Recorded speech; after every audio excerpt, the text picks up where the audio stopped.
Hi everyone and welcome to my channel. In this video I'm going to share with you a recipe just in time for winter solstice. So this is my version of a Yule Log cake and I'm making a chocolate Yule Log cake. It's gonna have a chocolate sponge, some whipped cream and some chocolate decorations. It's actually a very simple recipe. It just has a few components to put together. So I'm gonna start with the one that takes the longest, and that's the cake. And this is the only component that you're gonna be baking for this cake. So I'm making a chocolate sponge cake, and pretty usual step for sponge cakes is to sift your dry ingredients. I'm obviously doing that as well because I'm adding cacao powder as my chocolate element to make this a chocolate sponge cake. And the second step, again pretty standard, is to separate your eggs into whites and yolks so that you can build as much air as possible by whipping the egg whites. So I'm going to do that now.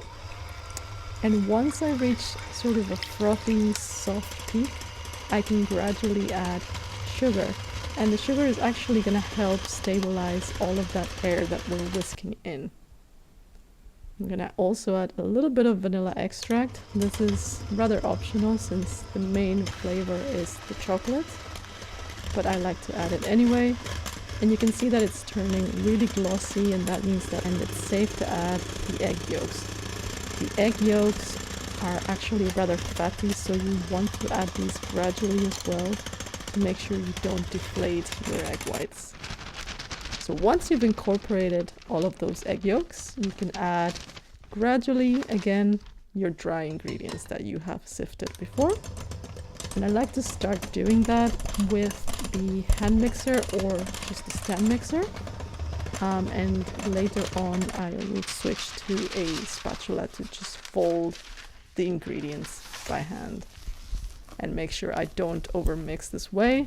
And then I'm also sure that I'm not knocking out any air that I've built. So at this point, that's it. Your cake batter is ready, so it's just a matter of preparing the pan. I have a tray here.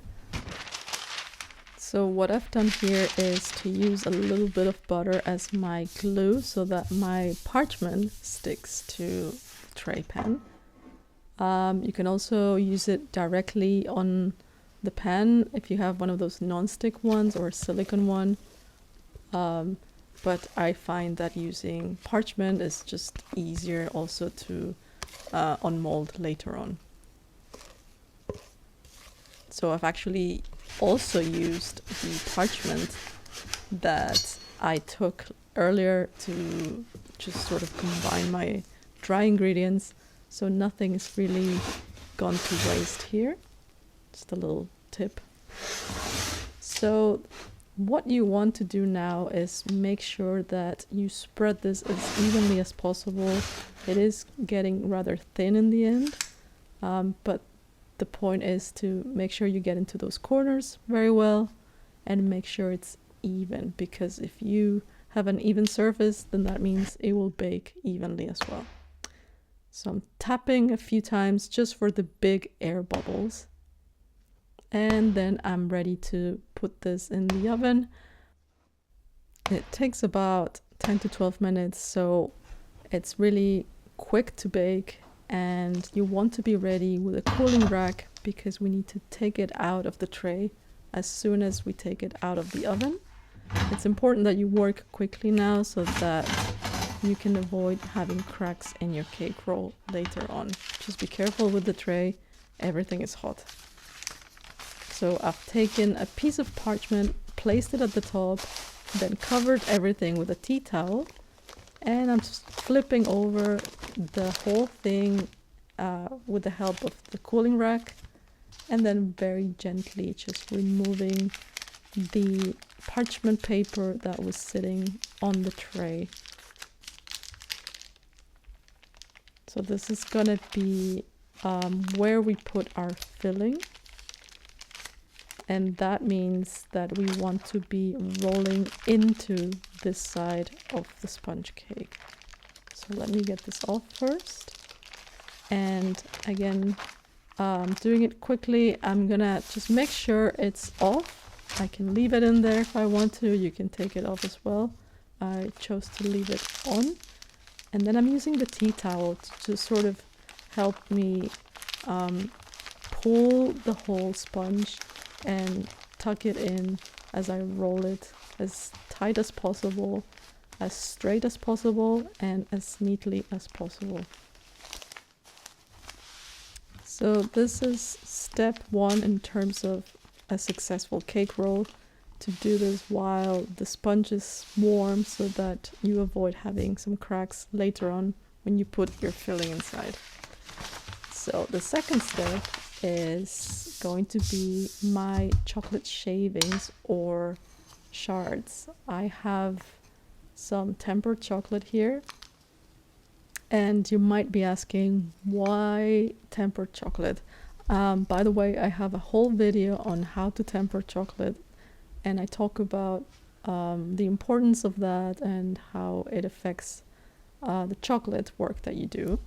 So if you have time, do check it out. I think it's quite a useful thing to know about chocolate. Chocolate can be very temperamental, but also quite fascinating. So I've got some acetate here, which is food safe. I've poured my chocolate. This is dark chocolate, by the way. And I'm rolling it quickly since it's a bit cold where I live. And it's setting quickly since it's a very thin layer. That's also important. I'm trying to make some shards here. And I should try to spread the chocolate out as evenly as possible. So that's it. It really is all about tempering the chocolate in terms of work. I'm gonna fill my cake roll here with some whipped cream. Nothing crazy about the whipped cream. It's just cream, some sugar, and a little bit of vanilla, whipped until it's stiff. And one in between ingredient is this raspberry jam that I have here.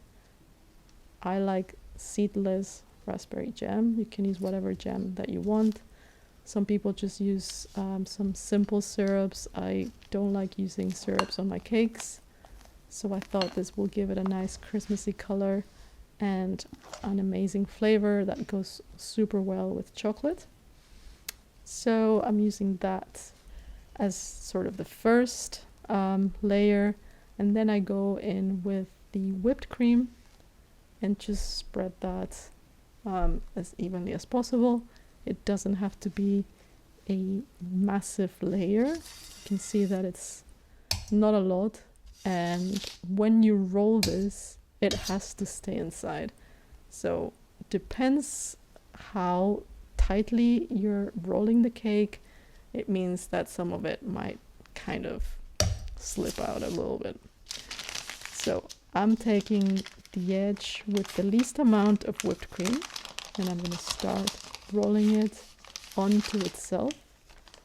I'm using the parchment here to help me roll it into place, roll it as straight as I can. And some of the skin from the cake is starting to peel off. Don't worry about that, that happens. And later in the video, I'll just remove all of that. But for now, I'm just leaving it on. And I want to show you what you can do with that bit of excess whipping cream. So you want to find a sweet spot in terms of pressure so that you don't lose a lot of the filling. I just take an offset spatula, remove the end bit, and then roll it back into the parchment so that I can take the whole thing and chill it. And this way the parchment protects the cake so that it doesn't dry out too much. I suggest chilling for about 2 hours, and you can do the same. So once it's almost about to come out of the fridge, I take my chocolate and just start pressing on the acetate very gently, and then I just roll it back out. And then we have chocolate shards. Hopefully you end up with something that is kind of a long piece like these, so that you can place them along the log cake. So now I'm going to take it out of the parchment paper and put it on my serving plate. And like I mentioned, you can just remove the skin here. And final touches, I'm using more of that raspberry jam, and that step alone with the brushing, it takes away all of the skin, so no worries there. So the raspberry jam is working here as glue for my chocolate shards to stick to. And then you can get pretty creative. You can use as much and as little chocolate as you want. Of course, you can skip this whole chocolate bit and just use some icing sugar and dust it on top of it like this.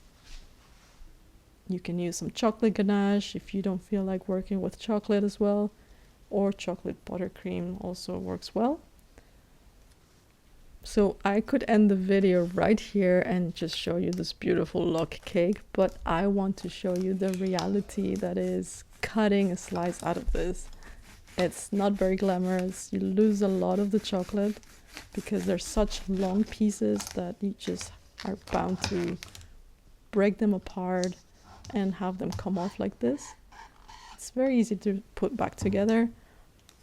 And what I like to do is to sort of save more chocolate pieces. I make more than I need so that I can use them with every single slice that I cut. I add some extra.